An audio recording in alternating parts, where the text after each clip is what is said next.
Listen to me.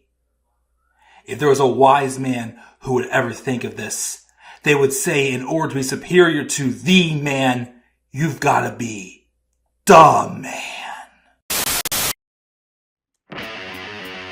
For I am the man himself.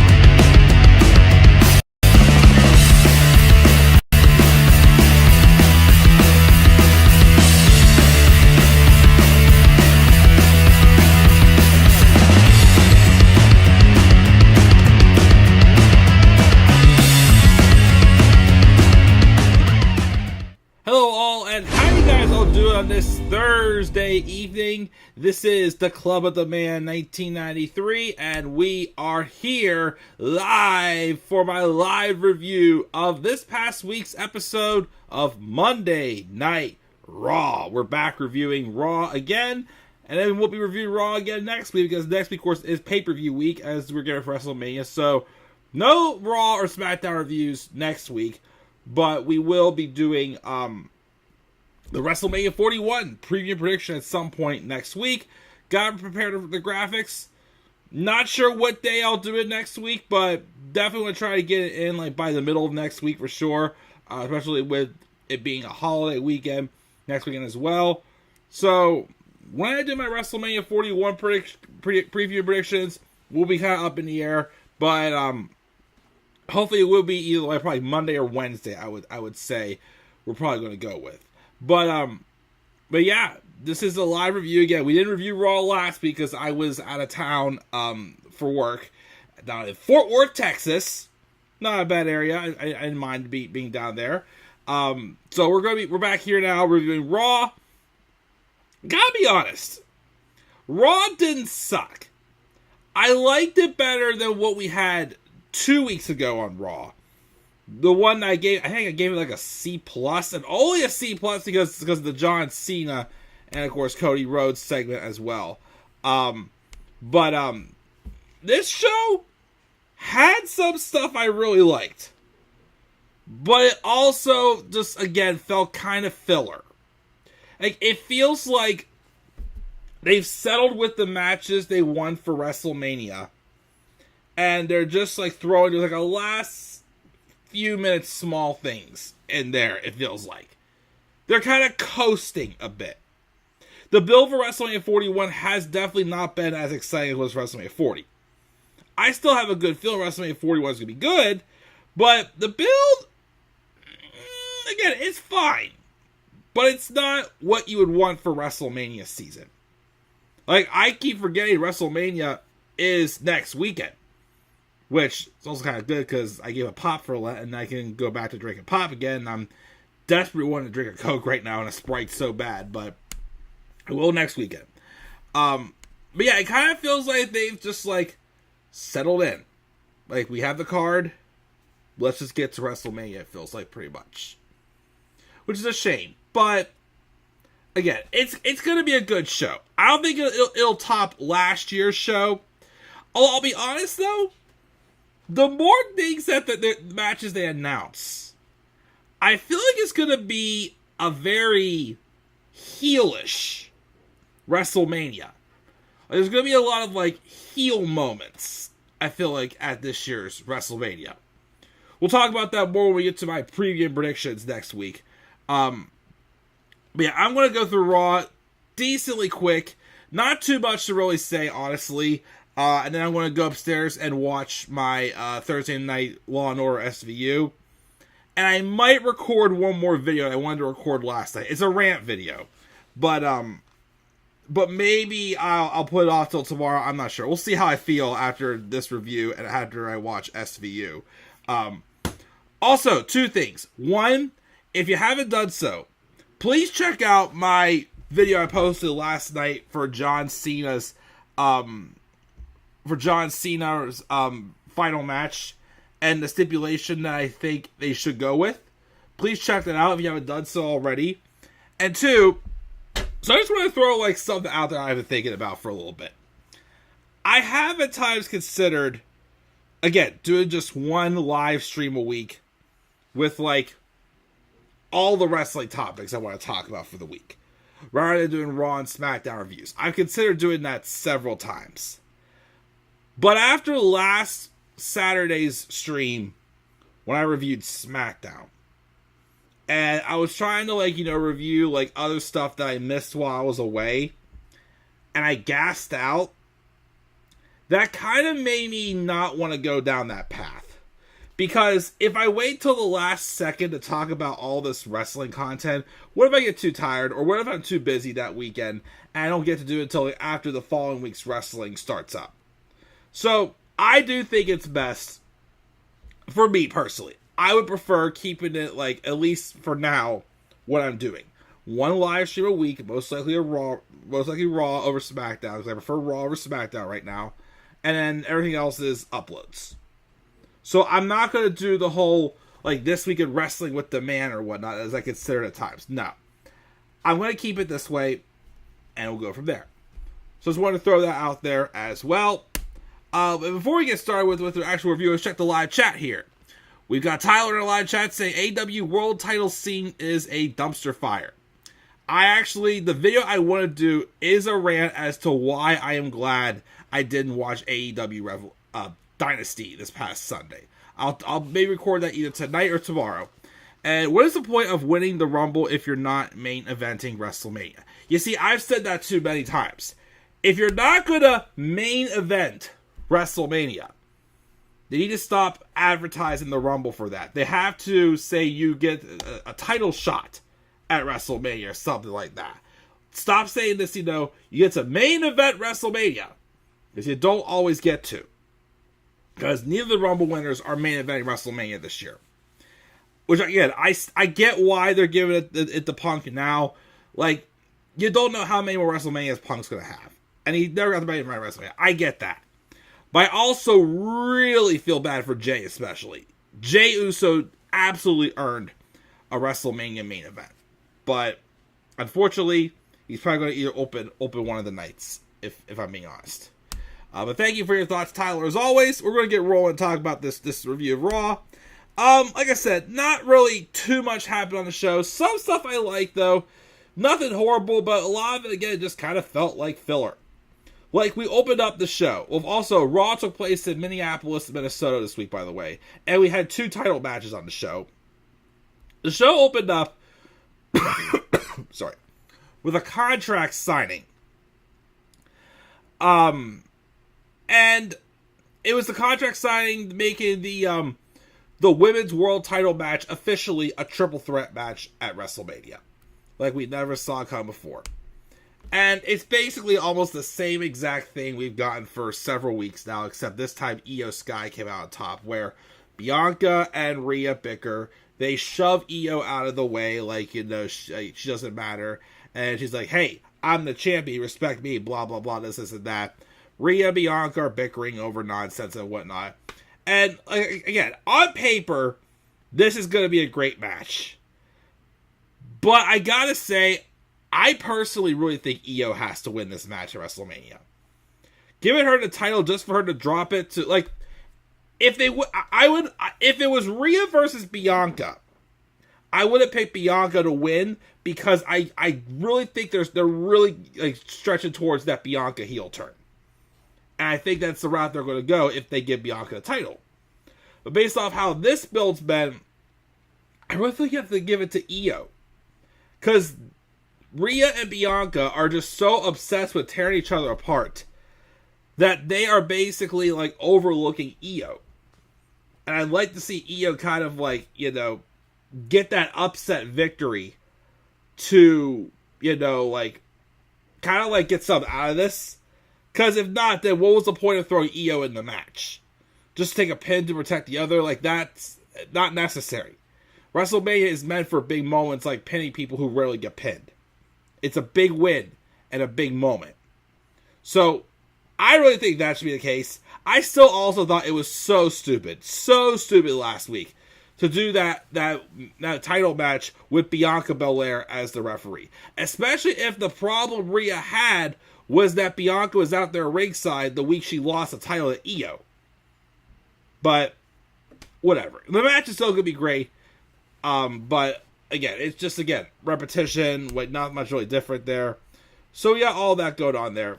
Then we also have Judgment Day talking about how Finn Balor and Dominik Mysterio are both getting an Intercontinental title shot in a fatal 4-way at WrestleMania with Braun Breaker, Penta, as well in the match. So it's a fatal 4-way. And basically, they're saying how, Dom got in the match as well. With us, it says it doesn't matter which of them win, and Finn makes a show of agreeing, but then saying how people are saying bad things about Dom, even though it's implying that it's probably what Finn really thinks. So, I'm torn about who should win this match at WrestleMania. Definitely not Finn. I love Finn Balor, but again, as I keep saying, why does he keep getting these Intercontinental title shots when he's doing nothing but losing? Like I said, I cannot tell you, besides that tag match the other week, when was the last time Finn Balor won a match? Have they been great? Absolutely. But I feel like it's been years since Finn Balor has legitimately won a singles match. So why he's getting an Intercontinental title shot, I have no idea. I would have much rather have had, well, I know it didn't go over well on Raw, but maybe without Judgment Day, it could have been better. I would have had either Braun Breaker versus Penta, or I really would have liked them to done Braun Breaker versus AJ Styles. Because they teased the match, like, in the build for Chamber and never did it. So what was the point of Braun going after AJ? I don't know, but yeah, that was a weird one there. Because AJ's fighting Logan Paul at WrestleMania. Well, first he's fighting Karrion Kross next week on Raw. But he's fighting Logan Paul at WrestleMania. But yeah, so honestly, if it was up to me, I would rather have Braun Breaker win his first WrestleMania. But part of me wonders, with the story that's going on, I feel like Dom might come away and win the title. Probably by pinning Finn, not by pinning Braun. Or they could just do the breakup there, but, again, it'd be weird, because Dom is still going to be a heel after all this. But yeah, it feels like that Dom's going to be the heel and Finn's going face, but yet Finn's doing more of the bullying now than Dom is, which is weird. So, I don't know what's going to happen with that match. Quite frankly, again, I don't think Judgment Day should have even been in that match, if I'm being honest, but it's whatever. I would rather have Braun still win, but, just saying. Bayley fought Lyra Valkyria for the women's IC title. Simple story, the fact that Lyra said since she's won this championship, the only person that she's lost to was Bayley. And she wanted to prove herself against her seemingly teased tag team partner. It was a good match. I personally, even though Lyra lost it, preferred their first match for the Chamber qualifying match. I thought that was a little bit better. I did, though, like the closing sequence, though. Lyra battling out of the, the Boston Crab, not Scorpion Death Drop, like the Walls of Jericho type finisher. That Bayley was using for the submission, and how Lyra really had to fight out of it. I got a little bit of vibes of whenever you watch Kurt Angle and Shawn Michaels when they're trying to, when Kurt was trying to really work Shawn and get him to tap out, which he rarely tapped out. So that was very nice. But then Lyra did follow up and get the victory. Afterwards, Bayley kind of just gave her a high five, but walked a little angry, but she's like, you know what, never mind. Goes back and gives her a hug, and they're cool. I have a feeling they're probably going to be, because they're in that gauntlet match tomorrow on SmackDown. I have a feeling it's going to be either Lyra and Bayley winning that gauntlet match, or it's going to be Natalya and Maxine Dupree, because they're doing some backstage thing where they're mentioning how they want to be a duo, and I guess they are going to be a duo, but we haven't seen them wrestle yet. But we'll see where that goes. But yeah, I would say overall with Lyra and Bayley, even though Lyra lost the first match, I preferred the first match over this one. But I still thought the ending was a nice sequence on this match with that battling of the submission hold. But whatever. Anyways, we have a backstage with Bert Kreischer, whatever how I pronounced it, never heard of him until the show. Then American Made roll up. Chad apologizes for not wrestling, but Bert says we'll get to see his boys, the Creed brothers, work with El Grande Americano instead, take on the LWO. And then the Alpha Academy roll up as well. And then Bert is stoked to see Otis, and they both tear their shirts off and scream as American Made were stormed off. And we got ready for that match. Before we had that 6-man tag match, though, which was really awesome, by the way. We had AJ Styles backstage talking about how he gets to embarrass Logan Paul at WrestleMania. But then Karrion Kross rolls up and taunts AJ, demands to know what does Kross want. And Kross wants to help him find the AJ Styles that can get the job done. And if he loses at Mania, they all lose at Mania.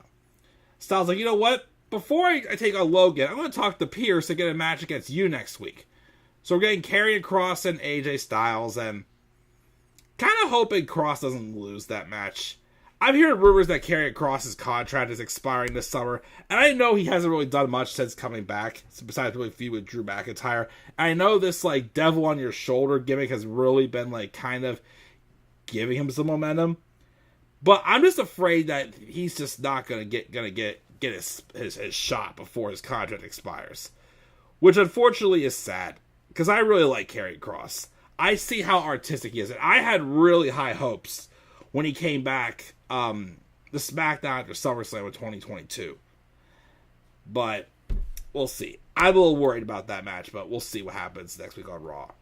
But what was awesome was his match with the LWO, which was Cruz del Toro, Dragon Lee, and Joaquin Wilde, taking on American Made, Brutus Creed, and Julius Creed, and El Grande Americano. This match was awesome. Very, very awesome matches.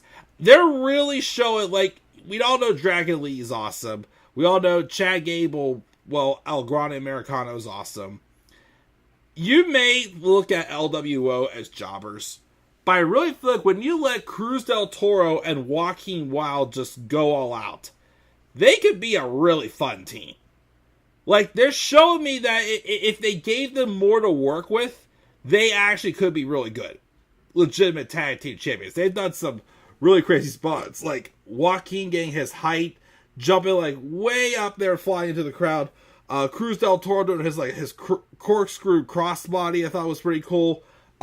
Julius Creed, like Brutus is good. Julius Creed, though, if he ever goes singles, he's going to be awesome. I think he has great agility. He's very smooth in the ring. And of course, whoever else I mentioned, also awesome as well. But yeah, some very great spots there. American Made, though, do get the win because towards the end of the match, Ivy Nile hands El Grande Americano some type of like metal plate. He puts it inside his mask, and then he headbutts a couple people, and it leads to him with a diving headbutt getting the win by pinning Dragon Lee. And later on, Rey Mysterio requested for a match against El Grande Americano. Here's the thing. If it had been like a little bit for this El Grande Americano storyline, I would like to have seen Rey Mysterio unmask Chad Gable at WrestleMania. Little too soon, though, so maybe go ahead and give Chad Gable that victory at WrestleMania, just saying. But that's going to be a very underrated match, I feel like. I didn't expect that match to be on the card, but that's going to be very underrated and pretty cool, I think so. Now this was also good, too. We get a recap of Gunther's attack on Jimmy Uso after he zip-tied Jay to the ring last week. So Gunther came out, and before he could talk, Jay's music hits. And the crowd is yeeting like crazy. Jay, though, is stone-faced and serious. He didn't yeet one bit. He gets in the ring, takes off the glasses, and he then says, "Yo, Gunther, you have a mother? You talk to her? What are you talking about? Family? How about the wife? How's the son? Did you walk the dog? Cook dinner? What'd you eat? Regular family stuff." Jay said he has a mother too. And you want to know what he and his mother talked about this week? He had to tell her that her oldest son is in the hospital with 15 stitches across the forehead. Which, a nitpick from that segment last week, I wish they would have done something a little bit deadlier than just him getting hit in the face with the title.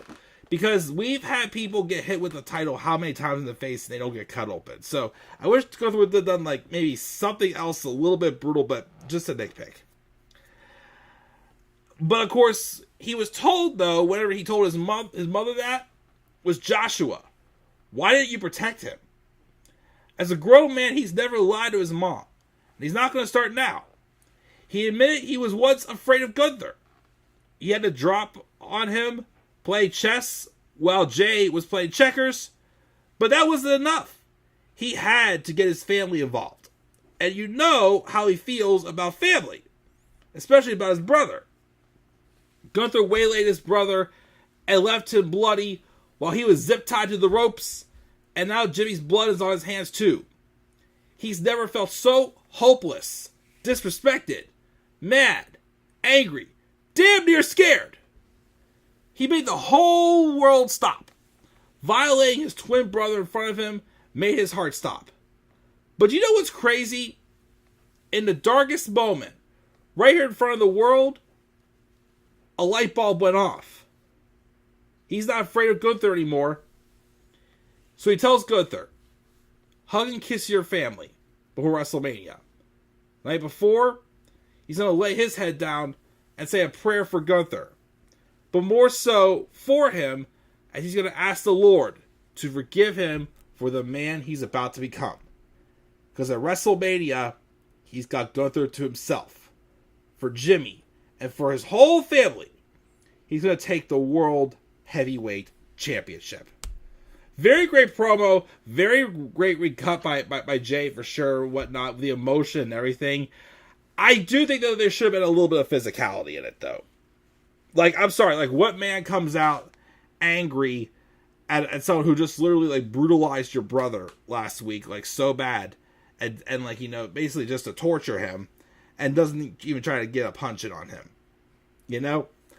I'm still going to say this. I really wish they would make this match 2 out of 3 falls at WrestleMania.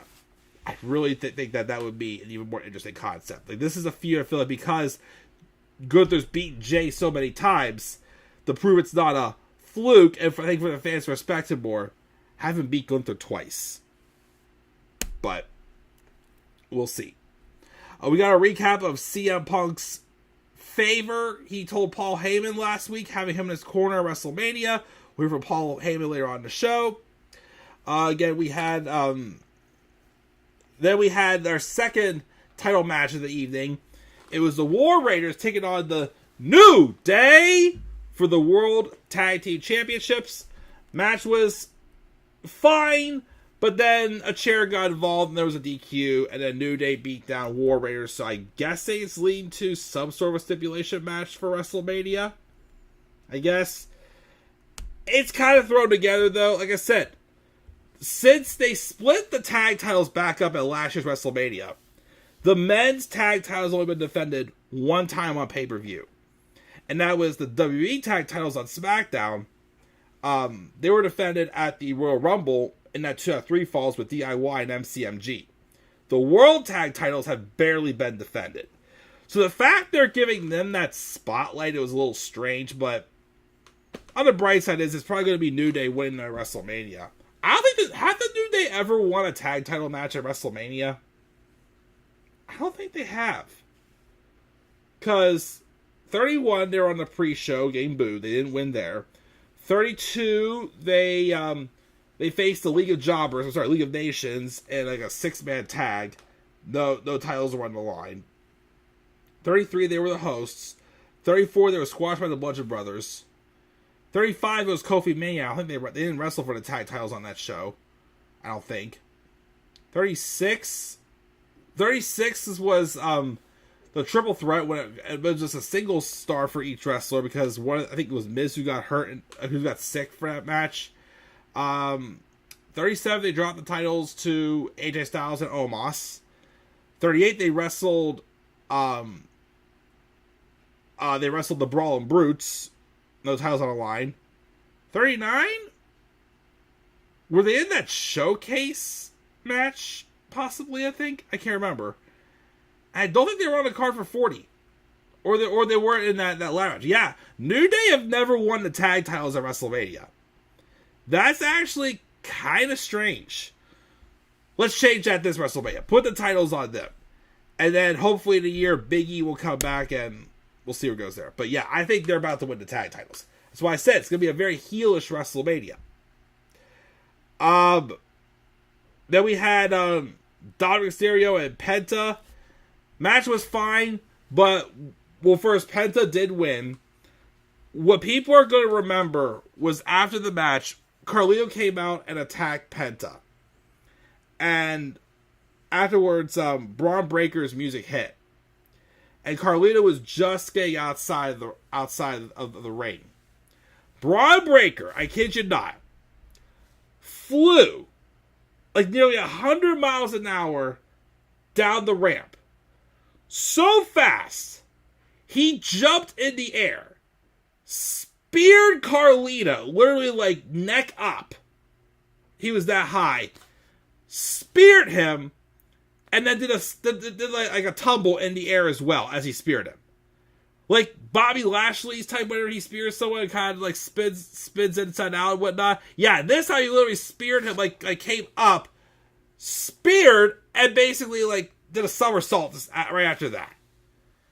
That's definitely his best spear. My gosh, like that outdid the I Show Speed one. But I care about that more than the match with Penta and Dominik, to be honest. But the match was still fine, but Penta got the win.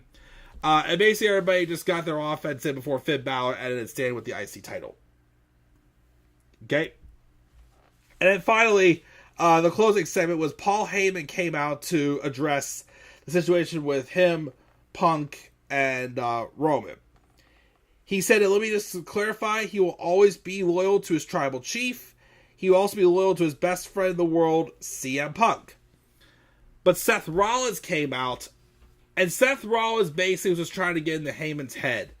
How neither Roman nor Punk ever cared about him, gave him examples. So Seth was saying how he was going to try to get Heyman out of this situation, and basically was trying to attack him. Then he started pushing him. Heyman, I yelled back at him. But then CM Punk came out. Him and Seth brawled for a little bit until Seth hit the curb stomp. And then he went to go hit the curb stomp on Heyman. But Heyman got out of the way before Rollins could do it. And then Rollins mentioned that Heyman apparently now owes him a favor. What that is, I have no idea.